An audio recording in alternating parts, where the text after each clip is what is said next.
In today's episode, I'm going to be sharing my most anticipated board games of 2025, Part 2. My name is Nick Murray, and you are listening to the Bitewing Games podcast.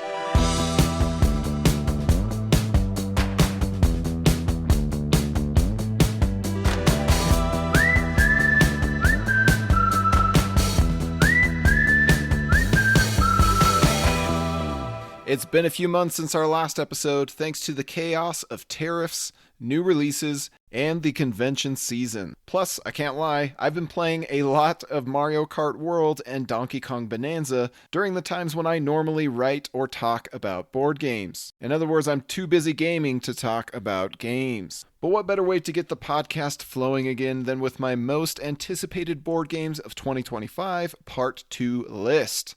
If you missed part 1, then you can check it out among our podcast episodes. Many of these games either just barely released or have yet to be released, so that list is still very relevant. As for today, these hotly anticipated games are roughly ordered by release date or crowdfunding launch date. And note that this list will include a few titles published by us here at Bitewing Games. I will mention those as they come up, because why wouldn't I be excited about those as well?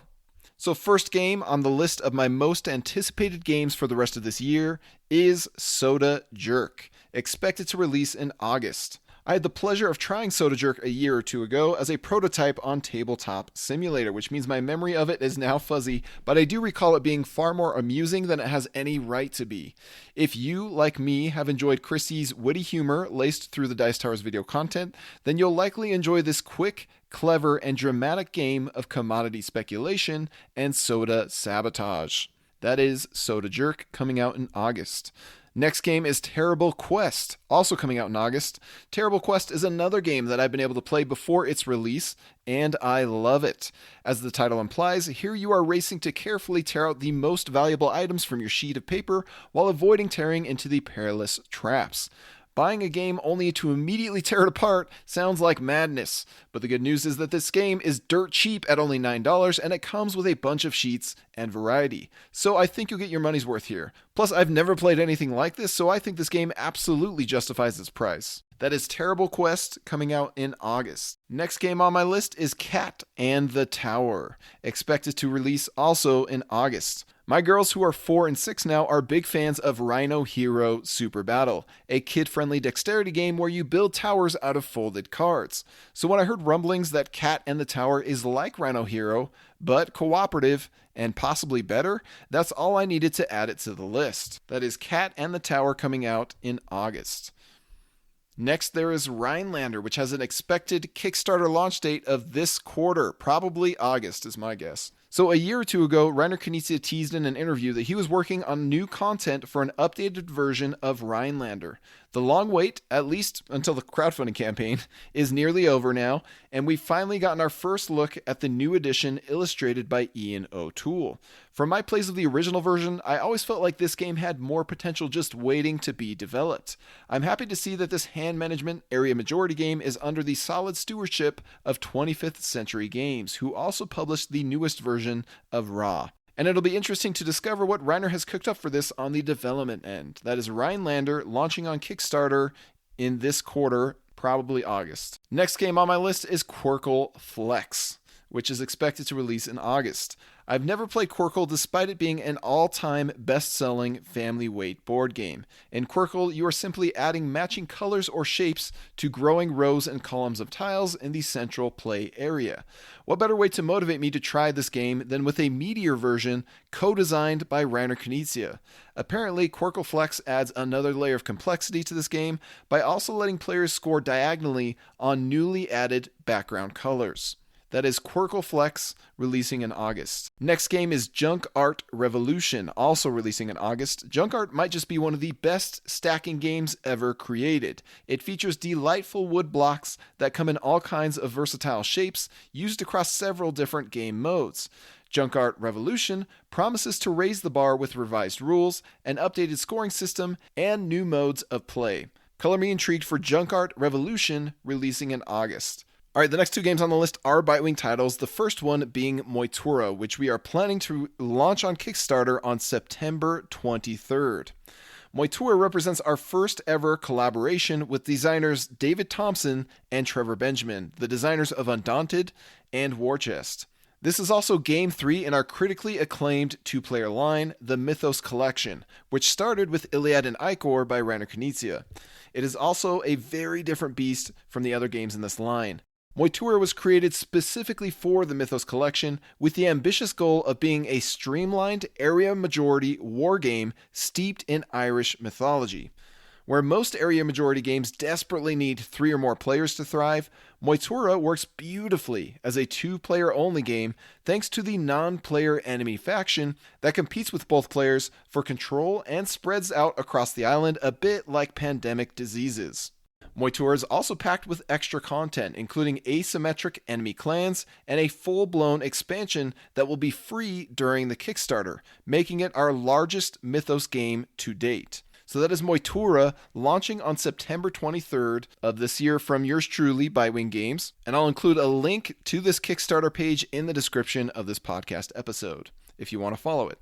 And while Moitura could easily be its own Kickstarter, we are launching it alongside another killer Mythos game from the designers of Mandala, Patterns, and Great Plains, that is Trevor Benjamin and Brett J. Gilbert, and the game itself is Azure. And while Moitura is more dramatic and epic, Azure is perhaps the most universally loved game among our playtesters and team that will even give Iliad a run for its money in a popularity contest. That's because Azure is quick, smooth, and oh so satisfying to play. In Azure, you must manage your hand of cards and spend them to claim valuable spaces in the square grid that grant boons. These boons can be specific cards and or points. And so as your stones begin to occupy the grid, they will grant you discounts on other spaces in their same rows and columns. Meanwhile, you'll be competing with each other for the favor of the 4 auspicious beasts, including the titular Azure Dragon. This Splendor-like game just hits the spot, and like Moitura, it comes with a free expansion for Kickstarter backers. Again, the link to this whole Kickstarter for Azure and Moitura will be in the description of this podcast episode. Moving on, the next most highly anticipated game on my list is The Hobbit: There and Back Again, expected to release on September 26th.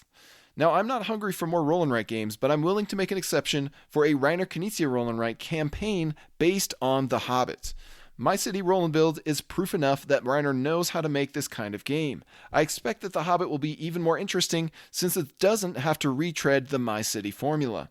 Plus, publisher Office Dog has nailed their productions lately. I was impressed with both Lord of the Rings, the trick-taking game, and River of Gold, some of their recent hits. That is The Hobbit: There and Back Again, releasing on September 26th.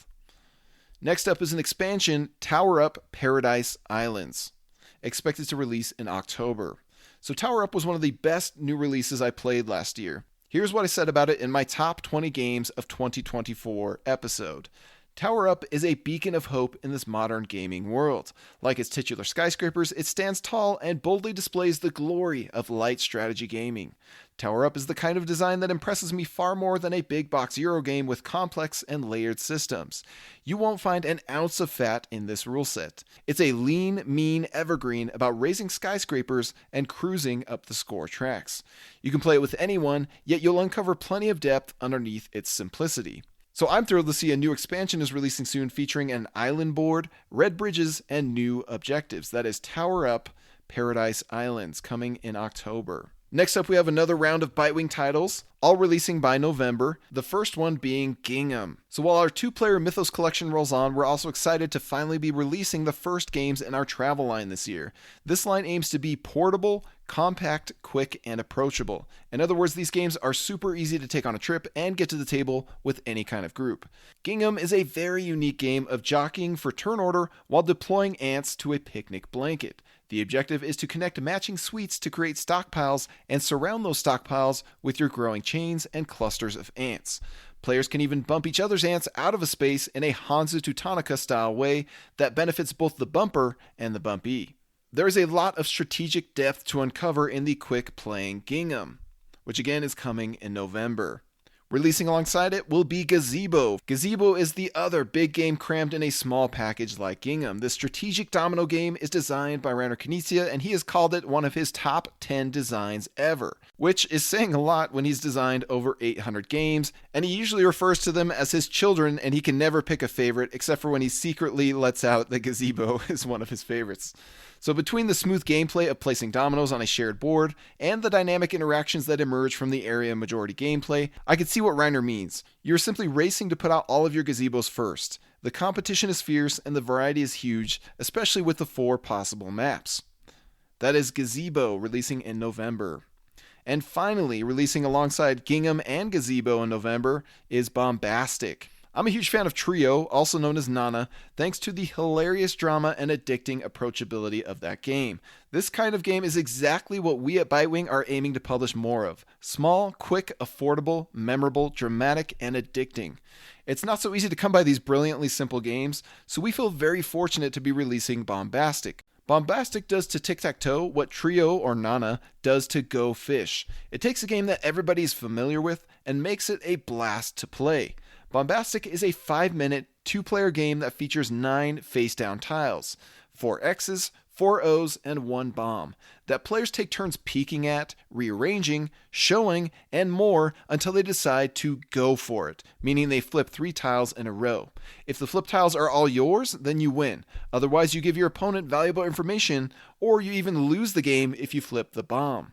This game also comes in a clamshell case, just like Trailblazers, and it lets you take the game and play it anywhere, on an airplane tray table, at the beach, you name it. So pre-orders for Bombastic will go live in August, and anyone who pre-orders will get a free PVC card upgrade, making the game fully waterproof, except for the rulebook, which you won't need after your initial plays. Meanwhile, Gingham and Gazebo are already available to pre-order. Although if you want all 3 games together, just wait till Bombastic launches and then you can pick up 1, 2, or 3 of those games if you're so inclined. I'll include a link to the pre-order page in the description of this podcast episode. And while that's it for Bitewing titles, we are not done with my most anticipated games. There's 2 more left in the year that I'm really looking forward to. So coming sometime in 2025, it could be next month, it could be December, is going to be Hibachi Fired Up. I got a kick out of Hibachi back when I tried it a few years ago. It's hard not to enjoy tossing poker chips onto a large board and aiming to land them on valuable ingredients while knocking away opponent chips. I had a lot of good things to say about the experience in my first impressions episode a few years back. Yet after recording that episode, I soon found myself willing to part with the game because it tended to last longer than I preferred. What I failed to recognize in my impressions episode is that the game was overstaying its welcome, and that eventually wore me down to the point where I culled the game from my collection. I must not have been the only person with that feeling, because Grail Games is about to release a new version of Hibachi featuring streamlined rules and a shorter playtime. If this version actually hits the 25-minute mark that it promises, then Hibachi Fired Up should have a much longer shelf life in my collection. And finally, the last game on my most anticipated list for 2025 is Feya's Swamp.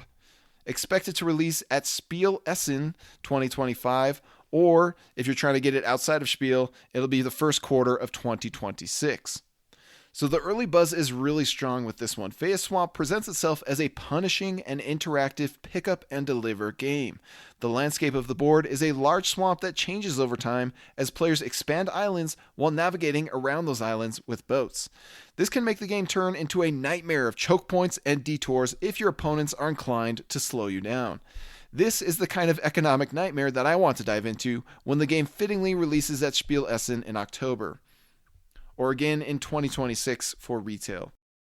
And there you have it, my most anticipated board games of 2025 Part 2. Of course, there are plenty more that I either don't know about or I don't know enough about to be excited about yet, but that's why next year I'm going to be covering the best games of 2025 after I get a chance to explore and play them more. If you're the type who likes to go to conventions, then be sure to stop by the Bitewing Games booth because we are going to be at 3 big ones, Gen Con, Essen, and PAX Unplugged. And we plan to sell our latest releases there, including Iliad, Icor, Silos, Ego, and Orbit. And then at PAX, and maybe Essen, we'll have our travel line as well. And as a reminder, be sure to follow our upcoming Kickstarter campaign, Moitura and Azure, launching in September. These 2 games are gorgeous and phenomenal. You aren't going to want to miss out on the free expansions for Kickstarter backers. Thanks for your support. Thanks for patiently waiting for this very late episode. Life happens, but I'm happy to be talking about board games again, and I'm honored to have your time. My name is Nick Murray, and you've been listening to the Bitewing Games podcast.